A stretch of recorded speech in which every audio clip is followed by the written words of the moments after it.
উজানের পাহাড়ি ঢলে তীব্র স্রোতে দ্বিতীয় তিস্তা সেতু রক্ষা বাঁধের ৮০ মিটার অংশ ভেঙে নদীতে বিলীন হয়ে গেছে। দীর্ঘ এ বাঁধে ভাঙন দেখা দেওয়ার হুমকির মুখে পড়েছে সেতুটির রংপুর লালমনিরহাট আঞ্চলিক সড়ক। স্থানীয়দের অভিযোগ, সময়মতো উদ্যোগ না নেয়ার এখন পুরো বাঁধ নদীগর্ভে চলে যাচ্ছে। তিস্তা ভাঙনের আমাদের অসুবিধা হচ্ছে।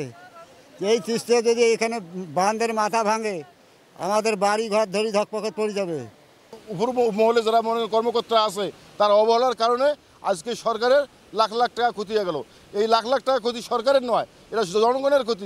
স্থানীয় প্রতিনিধি জানান, এলজিইডিকে অবগত করার পরও তারা শুধু আশ্বাস দিয়েছেন, কিন্তু কার্যকর কোনো ব্যবস্থা নেননি। এই মুহূর্তে আমরা সকাল থেকে আমরা যোগাযোগ করেছি এলজিইডি, যেহেতু এটা ব্রিজটা এলজিইডি করছে এবং এটা এলজিইডির সঙ্গে যোগাযোগ করছি। তারা বলতেছে আমরা যাব। সেই 12টার থেকে তারা বলতেছে যাব। এখন পর্যন্ত প্রায় 5টার দিকে তারা কিন্তু এখন পর্যন্ত আসে নাই। উপজেলা প্রশাসন বলছে বিষয়টি ঊর্ধ্বতন কর্তৃপক্ষকে জানানো হয়েছে। সর্বোচ্চ গুরুত্ব দিয়ে দেখা হচ্ছে, দ্রুত ব্যবস্থা নেওয়া হবে।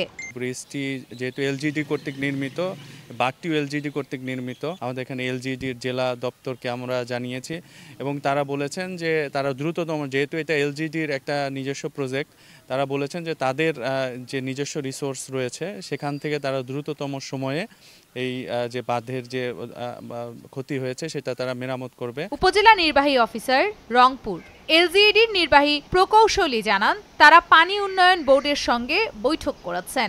পানি কমলে দ্রুত ভাঙন রোধে ব্যবস্থা নেবেন তারা। এখন তো পানি বেশি, পানিটা একটু কমলে আমরা ওখানে যদি জিও ব্যাগের প্রয়োজন হয় আমরা জিও ব্যাগ ওখানে ফেলবো।